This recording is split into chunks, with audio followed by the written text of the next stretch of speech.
हरे राम। राम राम। हरे हरे। Sit down. क्या चल रहा है? कुछ नहीं चल रहा है। हाँ, 10 मिनट पढ़ाऊंगा, 15 मिनट। तो अभी आ रहा है पेपर में ना, क्वेश्चन बन चुका है ऑलरेडी, बिना पढ़ाए पूछेंगे तो फिर बोनस करना पड़ेगा। इसलिए पढ़ाना ही पड़ेगा। हाँ, 10-15 मिनट पढ़ाऊंगा, ज्यादा नहीं। अरे सिर्फ 10 से 15 मिनट। अलार्म लगाओ, ठीक है? आओ आओ। देखो, graph of elevation in boiling point and depression in freezing point, ये हमने दोनों चीज पढ़ा था। इनके ग्राफ से क्वेश्चन आते हैं, इसकी डिस्कशन थोड़ी सी बची हुई है, उसको हम फटाफट कर लेते हैं। छोटी सी बात है, ज्यादा कुछ है नहीं।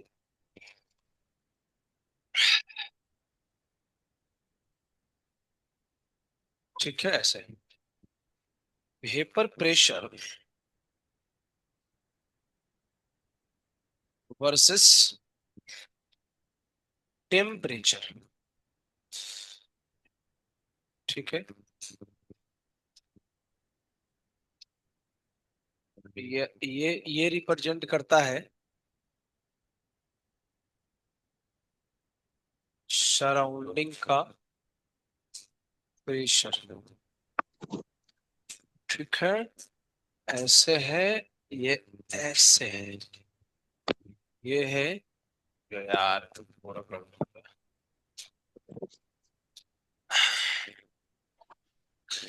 ये है वेपर प्रेशर ऑफ सॉल्वेंट। ये है वेपर प्रेशर ऑफ सॉल्यूशन। ठीक है, चलो यहाँ तक लिखो, फिर इसको मैं समझाता हूँ। ग्राफ इतना पहले बना लो, इसको आगे से एनालिसिस करते हैं। क्या चीज है?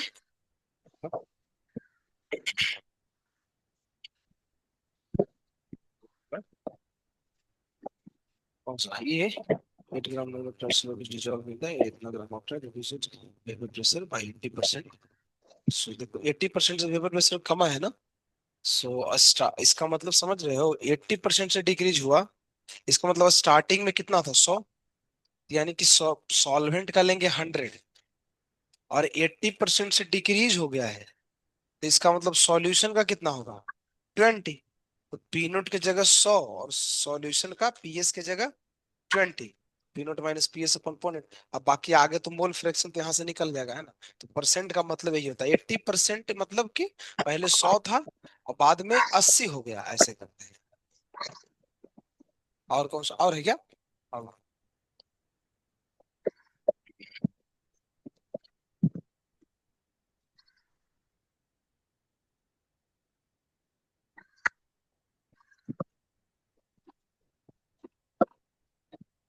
at 100 degree Celsius, the vapor pressure of a solution of इतना ग्राम of solute 100 ग्राम वाटर इतना।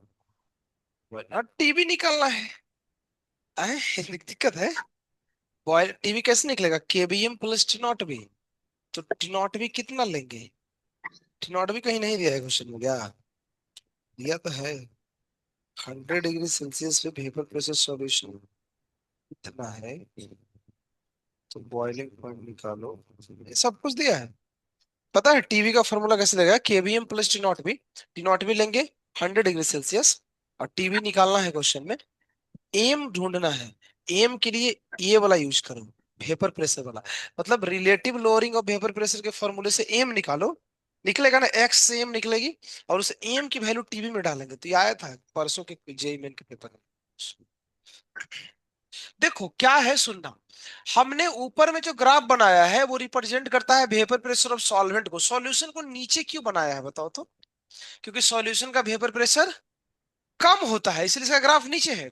अच्छा, अगर मान लो कि तुमको इसको बॉयल करना है, तो याद करो तो बॉइलिंग पॉइंट का डेफिनेशन क्या था? वो टेम्परेचर जहां पे वेपर प्रेशर उसका बराबर हो जाता है किसके? सराउंडिंग के। तो कैसे करेंगे? इसको खींच करके ट्रेस करो ऊपर की तरफ, और इसके सामने कट करो नीचे टेम्परेचर को। कहीं कट हुआ ना, यानी ये जो टेम्परेचर है ये बॉइलिंग पॉइंट होगा। किसकी बॉइलिंग पॉइंट होगी? सॉल्वेंट के। सिंबल क्या होता है? T nought B. ऐसे ही हम सॉल्यूशन के लिए भी तो कर सकते हैं ना, इसको खींच करके यहां प्लॉट करो, और इसको यहाँ पे ऐसे लो, इसके लिए कौन क्या लिखेंगे, टीबी लिखेंगे। अब ये भी हमको याद आ रहा है कि इन दोनों के बीच में जो गैप होता है उसको क्या बोलते हैं, डेल्टा टी भी बोलते हैं। हमको ये भी पता है कि बॉइलिंग पॉइंट बढ़ता था, तो देखो इससे आगे गए ना तो वैल्यू इंक्रीज कर रहा है। तो ये अब यहां से तुम बोलोगे सर यहाँ से कौन से क्वेश्चन आएंगे, जो हम थ्योरेटिकल क्वेश्चन किए थे ना उसको ग्राफिकल भी आ सकता है। कैसे, देखो ये दोनों अगर वैल्यू देगा तो दोनों के डिफरेंस से हम डेल्टा टीबी निकाल सकते हैं, और केबी देगा तो डेल्टा टीबी से केबी रख करके एम निकाल सकते हैं। मतलब जो क्वेश्चन न्यूमेरिकल फॉर्म में था उसको ग्राफ से भी पूछ सकता है। ये तो हुआ बॉइलिंग पॉइंट का। फ्रीजिंग पॉइंट का देखो, मैं एक काम करता हूं, एक इधर कुछ ऐसा बना लेता हूं। ये रिप्रेजेंट करता है वेपर प्रेशर ऑफ सॉलिड को। अच्छा, फ्रीजिंग पॉइंट का डेफिनेशन क्या है, याद है, the temperature at which vapor pressure of liquid will become equal to the vapor pressure of solid। तो चलो अब इस ग्राफ को पीछे की तरफ खींचो ऐसे, यहाँ और यहाँ इसको टच करेंगे यहाँ।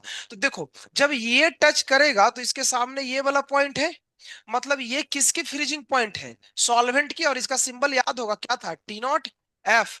तो और ये किसका हो जाएगा, सॉल्यूशन का, और इसका सिंबल मैंने बताया था टीएफ। अब जरा देखो दोनों में अंतर, बॉइलिंग पॉइंट बढ़ता है ना, आगे की तरफ गया था लेकिन ये किधर आया है, पीछे की तरफ, इसलिए इसको बोलते थे डिप्रेशन इन फ्रीजिंग पॉइंट। और इस गैप को क्या बोलेंगे, डेल्टा टीएफ। तो इसका मतलब यहां से कुछ भी सवाल हमसे पूछ सकता है। एक तो बहुत सिंपल क्वेश्चन आज के पेपर में आएगा, पता है क्या, ये 1 2 3 लिखा है, पूछा ये ग्राफ किसको रिप्रेजेंट करता है, सॉलिड को, ये किसको करता है, सॉल्वेंट को, ये किसको करता है, सॉल्यूशन को। उल्टा मत कर देना, ऐसा नहीं कि तुम इसको बोल देना सॉल्यूशन को करता है, नहीं, जो जहां लिखा है वही लिखते थे। ग्राफ बना लो, और ये चीज में और लिख लो, इसका एक दूसरा नाम भी है, इसको vapour pressure of frozen liquid भी बोलते हैं, है ना। यानी लिक्विड जब फ्रोजन हो जाता है, फ्रीज कर जाता है, वो भी लिख सकते हैं, या डायरेक्ट सॉलिड भी लिख सकते हैं। तो छोटी सी बात तो लिखो, एक इसमें सवाल आ सकते हैं। तो ग्राफ अभी अपना बचा हुआ था तो इसको थोड़ा करा दिया, इसको छाप लो।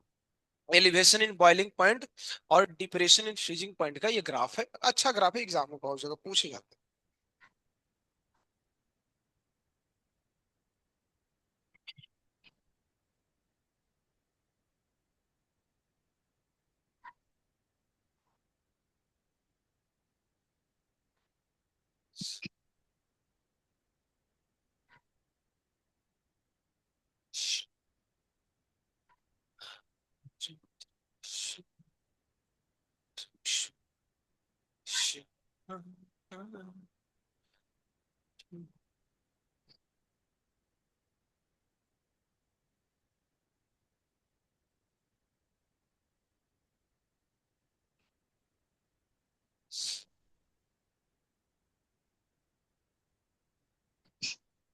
आज भी लगता है कई लोग टेस्ट देने ना, कितने लोग हैं आज, 5 है।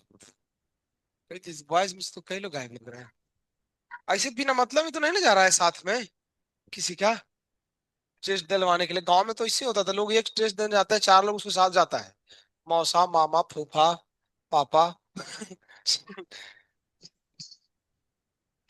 टाइम पास करने के लिए।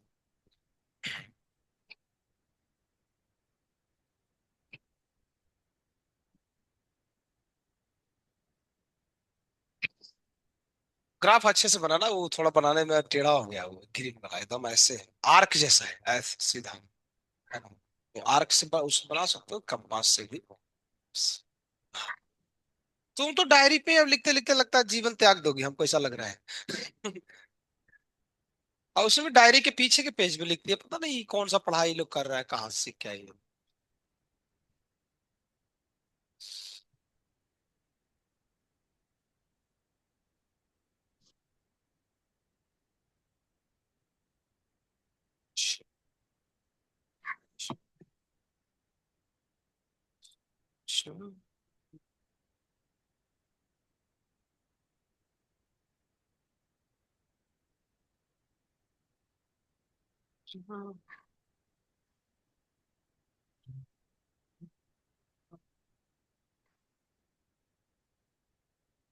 ये हुआ ना, बना लो।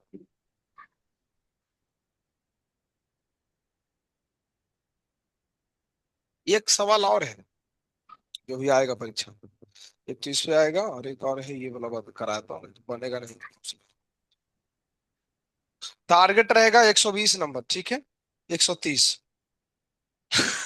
ठीक है ना? 130 या 100 ऐसे मान लो। ये क्वेश्चन करो तो। और ज्यादा टारगेट दे क्या?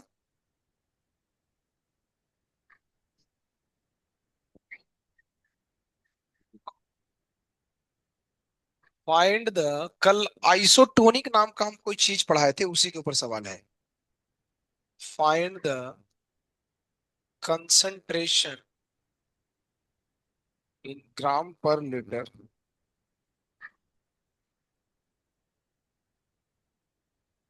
Of a solution of cane sugar. इसका मोलर मास है 342। 342, which is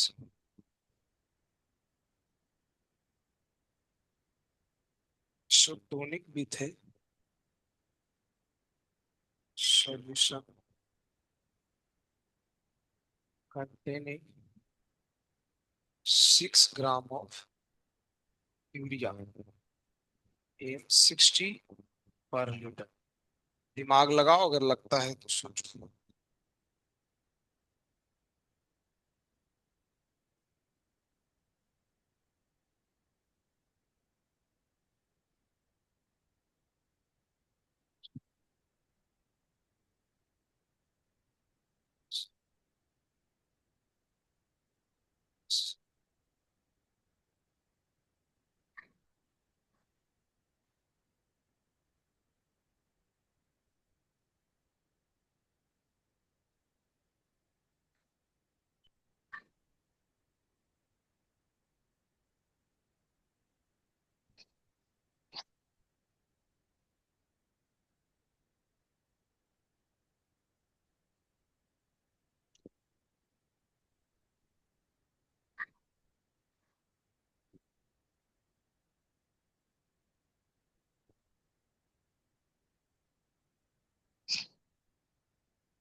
सोचो सोचो।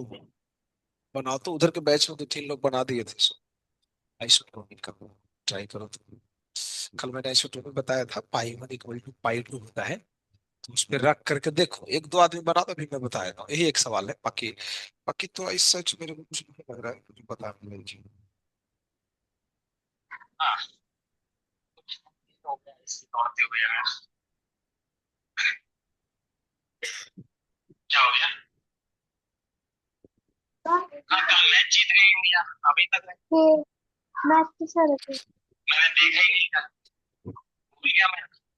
न्यू करो मत। हाँ, दिखा देंगे चलो। अभी नहीं आएगा, मैं दिखा।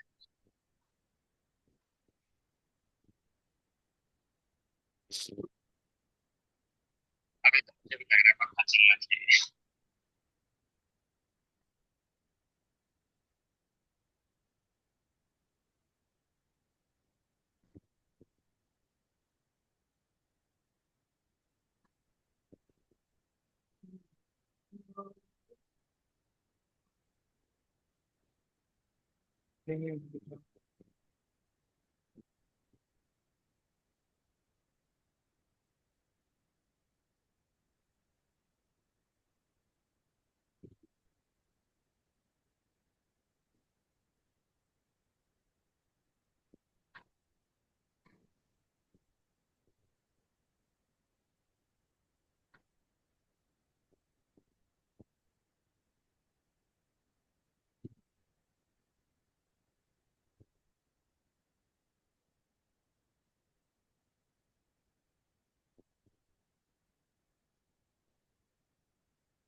कितना आता है?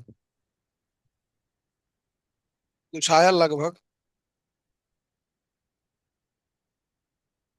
34 पॉइंट समथिंग आएगा। हाँ, 34.02। देखो, 02 नहीं आया। अच्छा हाँ, ये है। एक सॉल्यूशन किसकी है? Cane sugar. केन शुगर मतलब समझते हो? नहीं ना। जब चीनी को हम केन में रखते हैं ना, इसलिए इसको केन शुगर बोलते हैं। घर में देखना, मम्मी जो है वो शुगर को कहाँ रखती है? केन में, इसलिए केन शुगर बोलते हैं। हमको तो यही आज तक समझ में आया है भैया। इसको वन बोलो, इसको टू बोलो। आइसोटोनिक है तो हम क्या लिख सकते हैं? पाई वन बराबर पाई टू। टेम्परेचर हमें लगता है कांस्टेंट है, क्या बोलते हो? तो सीधा लिख सकते हैं सी वन बराबर सी टू। ये होगा N1/V1, N2/V2। तो अब इसको लिखेंगे W1/M1V1, W2/M2V2। हमें लगता है वॉल्यूम 1 लीटर है, देखो दोनों जगह एक है। इसके लिए भी 1 लीटर है। और यहाँ कंसंट्रेशन क्या पूछा है? ग्राम पर लीटर, मतलब यहाँ भी 1 लीटर होगा। और ये W1 निकालना है, और इसका मोलर मास अपने को पता है कितना? 342। और W2 क्वेश्चन में दिया है 60 है। और इसका मोलर मास कितना होता है यूरिया का? जा, कुछ गड़बड़ हो गया। 60 होता है ना? तो कट गया सिर्फ। कुछ तो गड़बड़ हो गया कैलकुलेशन। अच्छा ओके, वही तो मेरे को गड़बड़ लग रहा है कि पूरा कैसे कट रहा है। 6/60। तो देखो, W1 कितना आ जाएगा? 34 पॉइंट। सही तो है। ऐसे था, नॉर्मल तो है।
और एक सवाल। बहुत सारे डीपीपी के ही क्वेश्चन है, मतलब बना लोगे, ऐसा कुछ है नहीं। एक सवाल खाली और बता देता हूँ। This is the last question, फिर तुम लोग रिवीजन करो, फिर मैं छोड़। लास्ट सवाल। फाइंड ऑस्मोटिक प्रेशर ऑफ 5% W/वॉल्यूम solution of cane sugar at 150 degree Celsius. कोई बना सकता है क्या इसके ऑस्मोटिक प्रेशर निकाल के जरा दिखाओ तो? पाई इक्वल टू CRT से। सोचो, हमने मोल में पढ़ाया था वेट बाई वॉल्यूम किसको बोलते हैं। इसका मीनिंग होता है क्या, बताओ तो? 5% WAV का मीनिंग मीनिंग क्या होता है? 5 ग्राम 100 ml में। इसका मीनिंग होता है, तुम सीख लो, पढ़े हो, तुम्हारे में पढ़ाए हैं तो उसको बोले तो अश्मी को। तुम्हारे कोचिंग में ये सब पढ़ाए थे, ये मोल में पढ़ाते हैं, थोड़ा डिफिकल्ट होता है, ध्यान से समझ लो, अगर एक बार देख लो। कहीं ऐसे लिखा हो ना W/V, इसका मतलब होता है कि सॉल्यूट होगा 5 ग्राम, जो ऊपर में लिखा हो W। और भी रिप्रेजेंट करता है वॉल्यूम को। और वॉल्यूम होगा 100 ml। उसमें भी किसकी वॉल्यूम होती है? सॉल्यूशन की। इसका मीनिंग होता है। तो दोनों चीज तेरे को मिल गया ना, इसमें रख करके देख आंसर आता है कि नहीं। ऐसे रखेंगे N/V RT, एन को रखेंगे W/M V RT। अब रखो डब्ल्यू, देखो 5 ग्राम दिया है, वॉल्यूम कितना दिया है, सब रख दो 5 बाई, और इसका मोलर मास कितना होगा भैया, केन फिर से शुगर वाला केन आ गया, तो इसमें कितना रखेंगे 342। वॉल्यूम की जगह 0.1 लीटर, आर की जगह 0.0821, और टेम्परेचर की जगह 150 में ऐड करो तो 273 कितना आता है, देखो कुछ तो आएगा, 393 आएगा क्या, इसमें कितना आता है 273 ऐड करो तो 423, 423, इसको गुणा कर दो, ऑप्शन आ गया, बस इतना ही पेपर में सवाल है, बाकी सवाल कॉमन है, तो अगर तुम इतना कर लो, कैसे करते हैं तो बन जाएगा दोस्तों, बाहर भी नहीं है।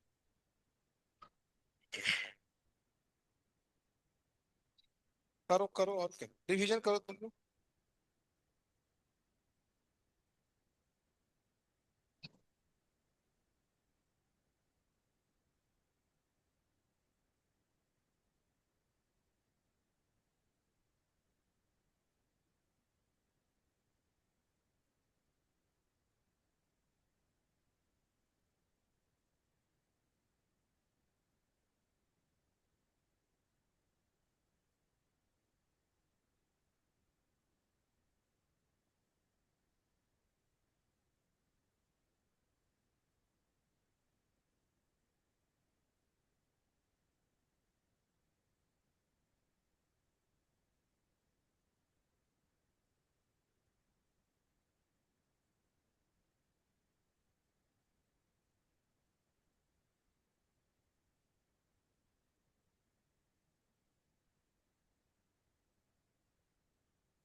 Kami